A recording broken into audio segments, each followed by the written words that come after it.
Hello.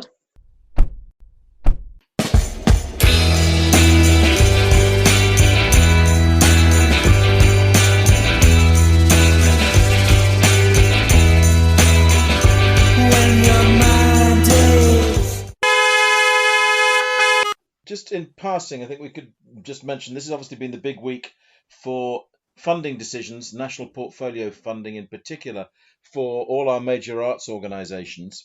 And I don't want to go into detail on them beyond the bigger picture, which I think we're both noticing that there's a continuing trend towards arts cuts in funding. One thing that's interesting, obviously, something like the English National Opera heavily losing out and complaining that actually they'd met the requirements, that if opera's supposed to be elitist, well, actually, they've managed to have a much more ethnically diverse audience. They've managed to have a younger audience, and they're baffled why instead of 19 million a year, they're going to get 17 million over 3 years. But interestingly, it's a levelling up situation that's apparently behind these things, taking some of the funding outside London and in the case of the English National Opera, encouraging it to move to Manchester, which is effectively what they're wanting to create anyway, the kind of second London, making Manchester the key arts city in the north. Yeah, but why pick a Manchester? Why not look at Leeds or Newcastle or somewhere in Scotland or somewhere in the Midlands? It's all very arbitrary. It's all very political. It's all very well that they've given some arts groups in some towns arts council money that Yeah, previously didn't get it, but they've also taken it away from other places that already got it, that were doing a good job, and they haven't really helped English National Opera. And it's almost like no, the bit about moving some of it to Manchester is like a fig leaf to cover up overall a quite ungenerous yeah, settlement. I think It's that's it's a very, politics very as fair usual. point. It's not really based on the arts anymore. It's more about the politics, as is almost everything. Yeah, I mean, locally, the big blow has been for Pocklington Arts Centre, which has lost its funding from the NPO funding, and Well, the the, Harrogate the comment. Theatre's not in it either. Harrogate Theatre's No, not part of it. so so I hadn't heard of Harrogate's news, so they missed out as well. Then definitely. Yeah, yeah, yeah, yeah. I mean, they got loads of money from the Arts Council during COVID. You know, a huge amount of money, which was certainly Well, they helped them did. They during did. terrible times of lockdowns. And they've been quite calm about it. And being Harrogate Theatre, which had its great revival about 15 years ago based on Mm, hard work, good judgment, and a great programme. yeah, Being them, they're probably quietly confident they can still survive because they're basically good. I would agree with that. I mean, a combination of Andrew Bown, Marcus Roma, David heavily Bound. involved now. Yeah, David, so forgive me, for David Bound. So sorry, David. yeah. Forgive me. And quite right, Graham. And you're right. I mean, I think Pocklington's taken a pragmatic um, response as well. In Pocklington's case, they're heavily supported by both the town council in Pocklington, which actually then appoints the new artistic director, and took quite a long time to do that in making the decision to bring Angela Stone in. And I'm just partly wondering whether actually the gap in the appointment has led to the Arts Council looking at it thinking, well, why did it take long to find the replacement for Janet Farmer? When in fact what they I were mean, doing I was would have. trying to make sure they got the right decision. I mean, I don't think that's council. This has been a government-driven thing. Yes.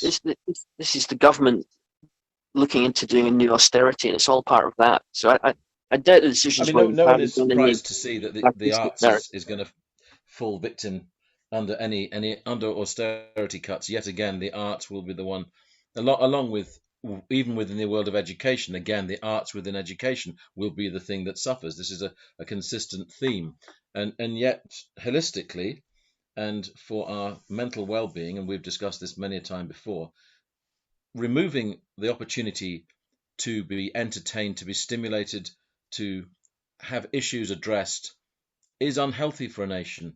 The arts is hugely important in taking the temperature, the national temperature, what's happening, and expressing our reaction to that and what we can do about it. And I Yeah, but think again, it's increasingly going to. I prefer to What see was it you going more to in say? brass tacks, which is that Yeah, the arts are a big employer yeah, at home and as an exporter as well. they are. And they're a great flag bearer for Britain around the world, and we Yes, even excel at them. So once again, it's a government undermining something which is actually successful. yes. Which is very telling, Graham. But is it they don't like the success because in some ways it threatens. It's something that the only way they can control its impact is actually by taking away money from it so that it weakens it at the roots. Well, I'm going to refer you to podcast episode 75, Yes. podcast episode 52, and podcast episode 14, because I think we've had this discussion before. It's Excellent it's memory. just it's We just will. the Tories have never been big supporters of culture, really. Correct. Unlike Labour, which Correct. always likes to hang around with the love his darlings, and the Tories don't really. It's not their. It's just not their sort of thing, really. No. I mean, on positive news, very supportive again of Yorkshire Sculpture Park, which is. I mean, you're right. We want all across the arts. You want encouragement, but I think it's good news that Yorkshire Sculpture Park will be well supported because it's such a wonderful asset, not just to Yorkshire but to the country at large. How Yeah, to run? Sculpture Park's amazing. The Yeah, Sculpture Park's one absolutely, of Britain's greatest artistic absolutely, locations. If it was in and the south, it'd be hugely famous and win it loads of would, awards the it whole time. would, it would. So anyway, we'll move on from, as you say, a topic that we've discussed in Well, yeah, goodness I think we knows how should go many. full bore into more depression, but the news about Edinburgh National Film Festival, Edinburgh Film House, isn't that great, Charles? Okay, let's have more depression, Graham, please, Well, on well, that. Mark Cousins, despite being mega busy, I think he's off to Belfast Film Festival now, having Mm, been to Rome. Despite being mega busy, he organised massive, huge, giant projections all around the city of Edinburgh, he did. including on the film house outside itself, and I think Mm, on Salisbury Crags at Arthur's Seat. Huge yes. projections in which there was like gigantic photograph of Anna Karina from those Jean-Luc Godard films of the 60s with the Yeah. giant words Love Film House and Edinburgh Yeah. Film Festival to draw attention to the issue, and that must look pretty damn good all across Edinburgh. So Mark Yeah, Cousins is I certainly saw the the images ex across the film house. film Yes. festival director and filmmaker. He's certainly trying his best, but they've already put the building of the Edinburgh Film House up for sale. Bloody hell, have they really? Mm. Well, yeah, it's not quite, to me. It doesn't feel quite as bad as a death in the family, obviously, but it's pretty damn upsetting when I think about it. Because I mean, how many times have we been in that building? You know, meeting famous directors or actors, seeing great films, having great chats with people from all around the world about movies. A lot of whom we didn't know until we started Yeah, chatting to them. How many times we've done absolutely. that? So many times over so many decades, and it's just an absolute tragedy that film house looks absolutely doomed to be either converted into something else or knocked down. Student flats, no doubt, Graham. Everything gets converted into student flats. That's all that happens these days. Well, yeah, and they're bloody expensive as well. It's not like the old days when student Nope, accommodation was cheap. not in your day, Graham. Anyway, that's the depressing news. We've gone full No, scale marvelous. into an early Let's therefore the have arts is something doom positive. discussion. Mm, Now, like ironically, you've been to a film called The Triangle of Sadness. I no, know no, nothing about this film. the I know nothing about this film. wait a minute. It, Didn't you see Force Majeure in 2014? I I think I possibly did, but I've not seen Triangle of Sadness now. That was the one about they were on a skiing holiday with the family, and they were having lunch on the terrace of the I did hotel, see and an that. I avalanche did see that. an avalanche came down the mountain, and in the I heat of the remember. moment, the father scampered from the scene and left his family behind, I and that was remember the that. premise of the movie. And then did you not see the Square in 2017? And that was a satire set in the art world, which also involved cancel culture and also involved a murder plot as well. So that was an excellent film. So they're both films by director Ruben Östlund, the Swedish Yes. director. He does specialize in dry satires about modern politics, culture, and Mm. morality. And Triangle of Sadness has been so highly rated that it actually won the Palme d'Or at Cannes Film Festival. Mm. So I went to see it today. It's Everyman currently and showing Harrogate. at where did you see it, Graham? Was it Everyman? Everyman Yeah, and Harrogate. it's showing at City Screen in York. I know that. So well, on your recommendation anyway, I will try and go and see it this week. Now, what you're looking at within this is how that film apes a classic 1960s anti-money novel by Terry Southern, and its wild, swinging 60s film version, starring Ringo Starr. I would argue the best of the four Beatles at doing the Yeah. Beatles films. I always enjoyed him most in the Beatles films. I just loved his comic timing and his face throughout. It was gorgeous to watch in those films. Now, who did the 60s film version, Graham, and why is it aping that film Well, and that well, book? Triangle of Sadness starts off in the world of male modelling, and I don't mean like some sort of like, like male prostitution, but actually the modelling world No. involving male models, and Yeah. about a young couple who she's an influencer, he's a male model, and about their relationship and how much it's affected by money. And then they go on a luxury cruise, and then everything goes wrong, and the captain of the ship's drunk all the time, played by Woody Harrelson. And then eventually they end up getting attacked by pirates somewhere off the coast of Ethiopia or somewhere, and they end up on what appears to be this island. So there's 3 stages to the film, and the best and most stunning phase and hilarious phase is the middle section when they're on the cruise ship. And the cruise ship scene is a farce and a black comedy, and the Woody Harrelson, the drunken captain, is also a communist, and he has conversations with the Russian oligarch who's one of the passengers, who's obviously capitalist. So there's lots of conversations quoting Lenin and Marx and things, and then everything goes wrong, and the sea becomes like a storm, and there's the world's most hilarious vomiting scene, because obviously they all get seasick as they're having the captain's dinner, and it's just absolute, and everything that can go wrong, the boat does go wrong, and it turns into a sort of like black farce. And I thought, well, The Magic Christian, which Terry Southern published in 1960, only 148 pages, and it was about Guy Grand, the world's richest man, who inherited lots of wealth, but he didn't actually like being that wealthy, and so he used his money to have a series of expensive pranks to expose the hypocrisy and greed of everybody in society from top to bottom, in a series of like weird stunts. And it ends up in the book, The Magic Christian, in this luxury cruise on a super luxury liner, and that turns into chaos and everything goes wrong. And I thought, wait a minute, that's pretty similar to Triangle of Sadness. Yeah. In the film version, which came out in '69, I mean, Terry Southern also wrote the screenplay for the film Dr. Strangelove and Easy Rider, so he was a real major countercultural figure, and his face is on the front cover of Beatles' Sgt. Pepper album. So he was a real '60s, important figure, a man of the counterculture, taking the establishment apart, anti-capitalist. So the film version came out in '69 with Peter Sellers and, as you said, Ringo Starr, and an all-star cast. And it was directed by Joseph McGrath, a Scottish one director who was involved with Casino Royale in 1967. He also directed the Beatles videos for Ticket to Ride and Help and a bunch of other singles. And that again, although it copies the book in the sense it's a series of pranks carried out by Guy Grand, it ends up on the super luxury liner where everything goes wrong, and Racco Welsh is on the boat, and John Cleese and Roman Polanski and Yul Brynner, who's a drag act in the film. So it's a real wacky film, and it all goes wrong. And in the actual plot and its anti-capitalist nature, it's actually pretty similar to Triangle of Sadness, but the difference is the tone's totally different. The 1960s film, because the book's very dry, and Ruben Östlund's a very dry film director in general. He's not like zany and wild and wacky. He's very spare and very sparse and very clipped and very, very smart and clever and understated. But the film's wildly over the top, even though the book by Taylor Sutherland isn't. It's very dry and clipped, a bit like Ruben Östlund. But the thing about the film is that in the film, Guy Grand assumes he's going to win.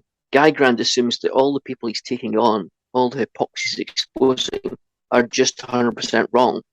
And there's a feeling that he will win, and the world can become a better place if you just expose and attack the people who are the problem. But in Triangle of Sadness, it has no such thought whatsoever. It's a brilliant film at exposing the hypocrisies of the modern age and the fatal flaws of the modern age. But eventually, it has no hope of things changing. Unlike The Magic Christian in the 60s, it's not positive. It's dryly negative. It's if you think about the message of it, although it's a very good film, it's actually quite bleak. It doesn't. There's no sign of any hope from any direction whatsoever. Pretty realistic then, Graham. Let's face it. Yeah, but I think that's wrong. I think negativity in a world without hope, negativity is self-fulfilling. If you think that nothing can improve, by definition, nothing will improve. And I think as long as we stick in this situation where, everybody's got to avoid being too negative towards everybody else because you become like the terrible chatter on social media, Well, nothing will ever change it if you don't actually identify who the enemies are, who the problems are, and then try and solve them. Nothing will ever better. If you bend over backwards to avoid confrontation, because confrontation isn't nice, well, yeah, things are just going to stay the same. And that's the difference between triangle. Mark Thomas would absolutely agree with you on that. His latest show, I'm not sure if it's been to Harrogate, coming to York this week and coming to Ilkley this week. York on Tuesday, Ilkley on Wednesday. Oh, yeah. And this is a show called Black and White. And as ever, he's looking at the political situation. But within it, two things he wants to do: find answers. And a lot of comedy doesn't provide answers. It just asks more and more questions, but he actually wants to find answers. But the second thing he wants to do is to find hope. And that's where he's chiming with you, Graham, that you can't just give up. So he's putting his faith in... Yeah, but you find hope by addressing the problems. You find hope not by being naively optimistic, by saying he's not being naively optimistic. These people are stopping us. Let's do something about it. Yeah, he's more practical than that. What he's saying is, right, where do you find hope? You find it in communities and what they do. So if you give up on government being ever making any positive moves that will help people, then you've got to look to communities doing it themselves. And that's where he's finding hope, the actions of communities. And it can be a community pub, it can be a community resource centre, it can be the community, well, he supports AFC Wimbledon. They won the Community Football Club of the Year award because of the community work that they do. So that's where he finds hope on that scale, in practical actions and making a difference. And I think he's right in doing that. You're right. If one just takes an attitude about hope, nothing gets done. Well, yeah, he's right. Unless people start actively doing things, nothing's going to change. So I agree with him. But you and me saw Mark Thomas early on in his career in the 1990s. Didn't we see him in a church in York? We did. Or was it the Yes, we Fringe? did. Well, I seem to remember that we saw him at the Arts Centre in York. Yeah, I seem to remember most of his show was about sex, not politics. And he changed quite a bit after that. It's possible. I mean, he's now very much the political comedian to go to, isn't he? Yeah. Always. Absolutely. But yeah, so anyway, I find yeah. Were you going to say that how did you react to him at the time? I mean, I react to him now that I thought he was in funny. Interview, I found him really, really positive. So, are you negative about how he works as a comedian? No, I'm not a fan of non-stop political humour from start to finish. Right. So, I would happily watch Mark Thomas, where he mixed up political stories and points of view and anecdotes and gags with other stuff. I'm really interested. I'm really fascinated by politics, but I didn't live my whole life in it. In reference to that, this show, he calls it about creating fun, creating havoc. So it isn't just bashing you on the head with politics. There is a lot more to it than that, and hence part of finding hope's about that, and part of finding or seeking answers is about that. That it isn't just smashing you on the head with politics in the way that Ben Elton used to do, to the point of being wearisome. Well, talking about politics, there's one line when the drunken Woody Harrelson, who's very good in Triangle of Sadness, very funny. It reminds you of the days when he used to do only comedy and things like Cheers before he became, a bit more of an all-round actor. Yeah. And he's talking to the drunken Russian oligarch who's a capitalist, and they're swapping famous lines by different political figures between the communist camp and the capitalist camp. And at one point, is it the Russian oligarch says, a communist is someone who's read Marx and Lenin. A capitalist is someone who's understood them. Which is quite a good line. And that is a really good line. I think that in the film they say that's what Ronald Reagan said at one point, which seems way too clever for him. But Ronald Reagan would have been given it to say. He could deliver lines. Yeah, it's a good line. That's what he could do. He could deliver lines. Yeah.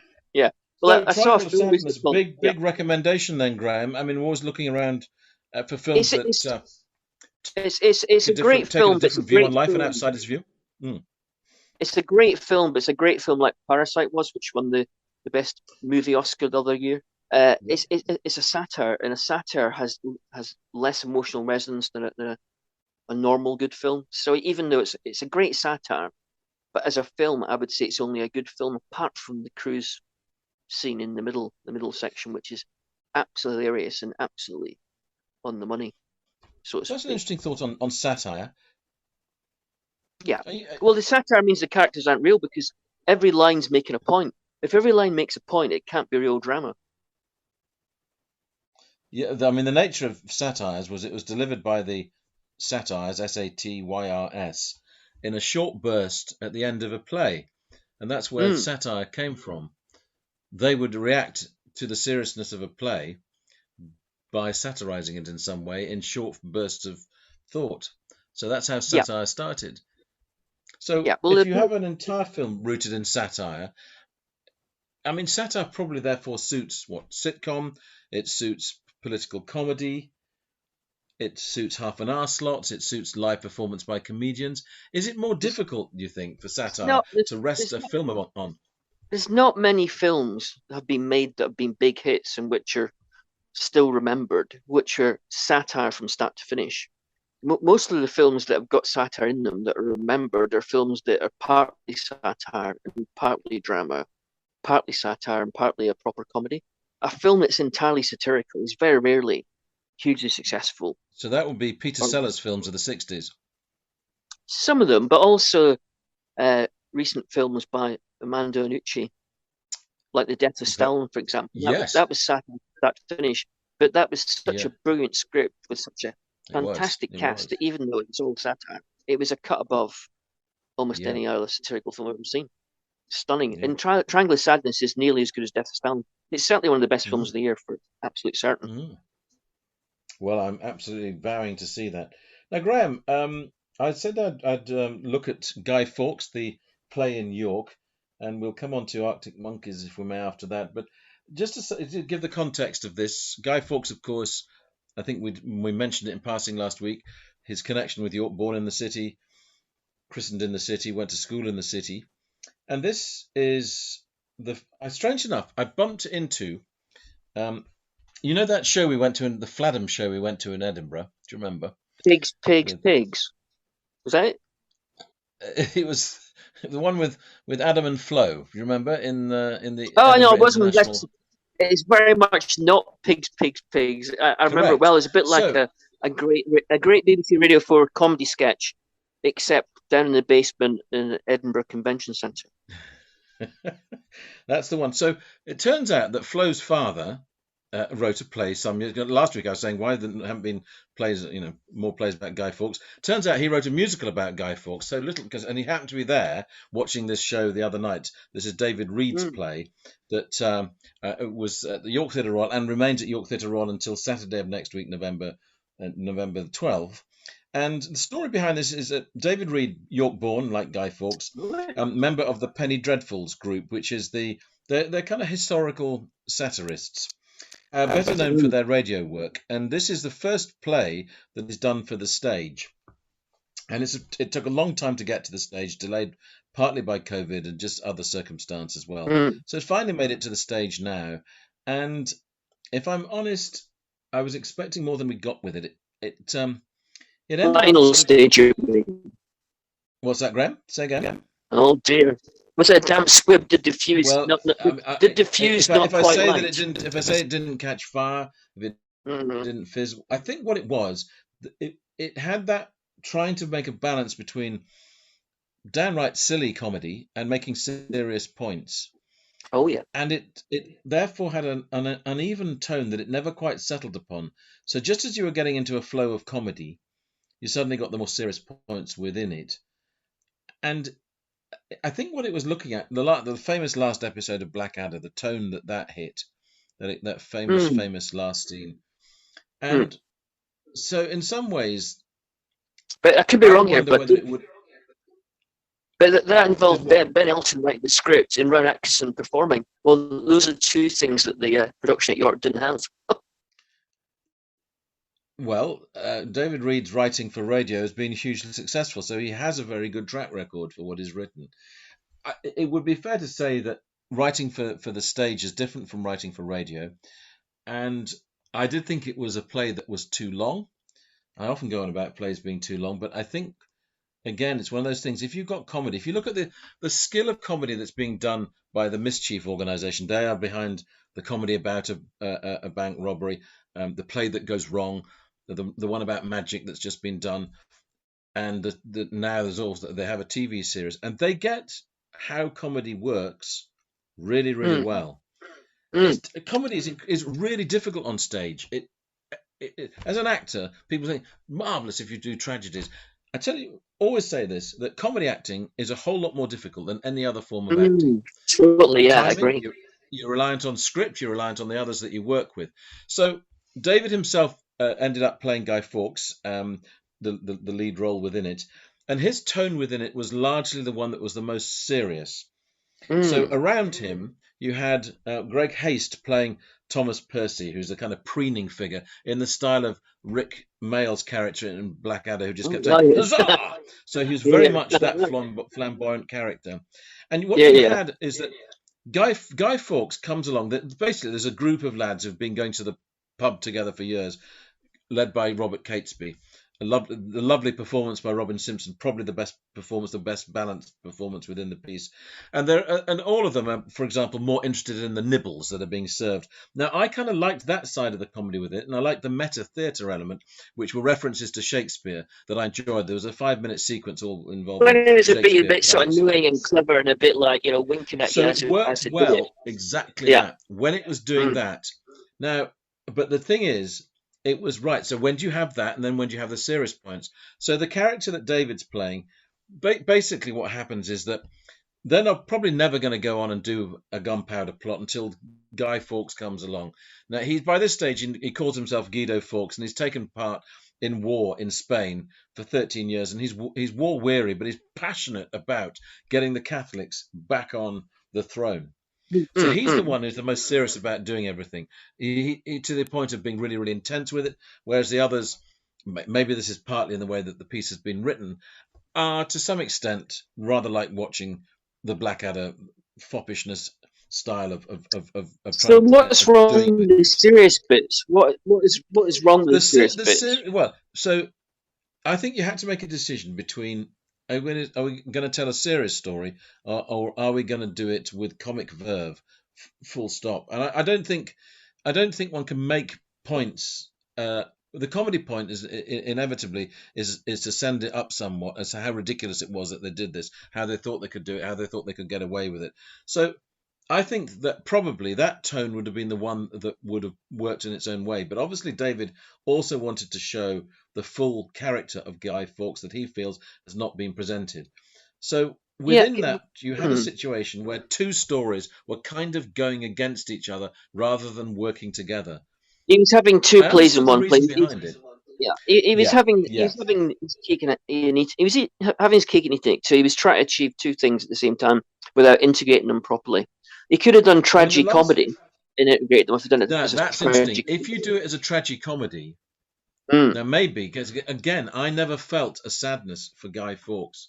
I didn't feel mm, that about what was yeah, coming to him. He is after all being cast as the traitor, and yeah, that doesn't change. yeah, You yeah. you do see his motives behind what he's doing, but it doesn't ever venture into being a tragicomedy. Can, It doesn't do that. can I can I say historically that I know we have Guy Fawkes night, which was last night. Mm, So obviously it's a yeah. huge tradition that everybody does in Britain, and I loved it as a kid, and I don't like Mm, it quite as much now because I'm very far from being a kid. But yeah, it's really important in Britain. But if you think about it, it's about a Catholic plot to blow up Parliament. But at yes. the time, Parliament and it's a plot to reinstall the Catholic faith. So this is like ancient history, which no longer it has huge relevance still to Ireland and maybe even quietly Scotland if you whisper it. But it has absolutely no Yes. relevance to modern England. It has none for a long time. And when he was attempting to blow up Parliament unsuccessfully, Parliament was not democratic. People didn't have the vote. It was, No. it was a staging post between outright monarchy and the evolution of British democracy, which happened Yes. in the Yes. 19th century and really became truly democratic in the Mm, 20th. mm, So I don't even care about the story. The interesting thing about the story to me is nothing to do with the cause whatsoever. It's just mm. about the fact this man had the courage to try and blow up Parliament, but completely cocked it up. That's it. Otherwise, I don't see a great story in there that's relevant. And I say that in a slightly pompous fashion, which I'm sure everybody disagree with me, but I'm not interested. I'm just not interested. Yesterday, Graham, I took my discussion service that I take on a Saturday, and I thought I'm going to look at whether there ever has been Guy Fawkes services. And the answer is Mm, in the Church of England. So I found mm, 1666, and they then updated them in the 18th century and 19th century, I think. And I asked Paul Harford, our vicar today, had he ever taken a Guy Fawkes service? He said no, and it's not the kind of service that's ever taken anymore. So but it was interesting to read this because it was exactly as you're saying. mm. This service is all about those popish plots, disgraceful, and so it was very, very anti-Catholic. Yeah. And so, Mm. so how you would play that now in a world that's largely secular? You can't. So Well, most people that side celebrate of it, Guy Fawkes Night with no actual knowledge of what they're correct, marking by the correct. condition. So it's all about just letting off some fireworks, which sounded more like bombs in But, York on Saturday night. but anyway, so would you recommend the show or not? That's what I'm saying. Is it worth seeing So or not? my answer to this is that I have to say I was disappointed. I never ever say don't go to a play because I always want to support theatre and encourage theatre going. But just to say that I've got to be honest, I was disappointed by it, and my review was not alone in saying that. So the Guardian gave it only 2 stars too. So um, Yeah, that's a yeah, shame. not yeah, not well. I mean, Catherine Love's opinion rather chimed with my own. So there we go. Hmm. But anyway, on till November 12. Now, Yeah. Graham, a topic that was slated for possible inclusion last week makes it this week. How the BBC Six Music spurns the mindset of streaming in the digital world.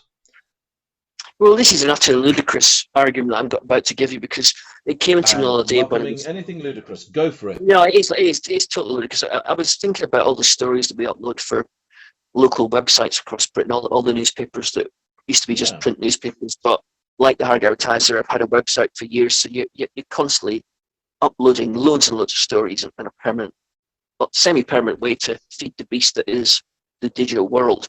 And I was thinking, well, wait a minute, a lot of the stories you put up are going to probably get a small audience. Some will get big Yeah. audiences, some will get medium audiences, but there'll be stories which the way the digital world works isn't the same as the newspaper, and they just won't be seen or read by that many people, even though you've No. perfectly respectable stories and you put them online for the Harrogate Advertiser or the Merthyr Tydfil Gazette or whatever. And I thought, Mm. that's different from newspapers because when people buy a local newspaper or a national, they will traditionally pour through it over a day or two, lying around on the Yeah. couch, and they'll go through every Exactly. page.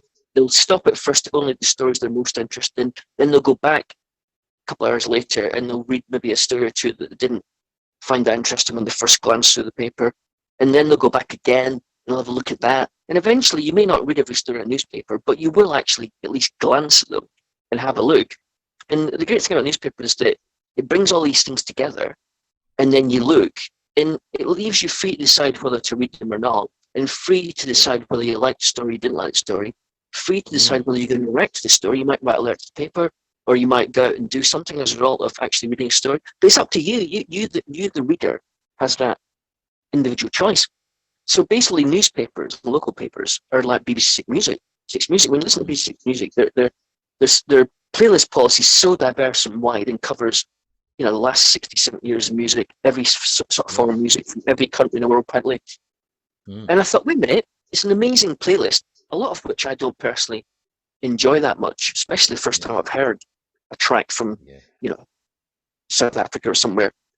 But then it's it's like a newspaper because you decide which tracks you like.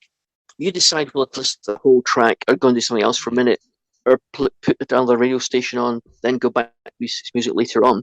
So you get all that whole world of choice that you decide whether to Mm. like it or not. And I thought that's just like a newspaper, a print newspaper. Yeah. But Yeah. what if BBC Six Music, when you listen to the BBC Six Music, what if the algorithms were involved with BBC Six Music, like involved with streaming? As you were listening to BBC Six Music, if a track came on that the algorithm decided wasn't going to be immediately popular with lots of listeners, they wouldn't play it. No. So basically, if you applied the logic of the digital world and the streaming world and algorithms to BBC Six Music, just like news stories and websites don't all get read, like BBC Music would also not have all these tracks. They die before they got a chance to be heard. So I think what I'm trying to say in this convoluted, slightly barmy argument, this comparison between the real world of printing presses and the not entirely real world of the digital, streaming and algorithms is that if the printing press did operate like the world of streaming, as it was printing pages on the presses, it would work out itself that some of these stories were never going to be read by anybody. And therefore, it would delete the story before it printed it. So the printing press would print papers with either gaps where stories used to be, or only a selection of stories that the printing press was sure were going to be instant impact. And that's what you get when you have algorithms applied to the world of information.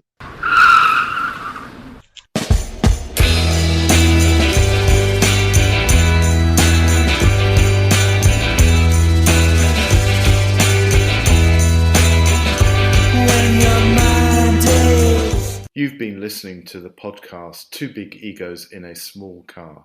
Your hosts were Graham Chalmers and Charles Hutchinson. This was a Baltic sub-production.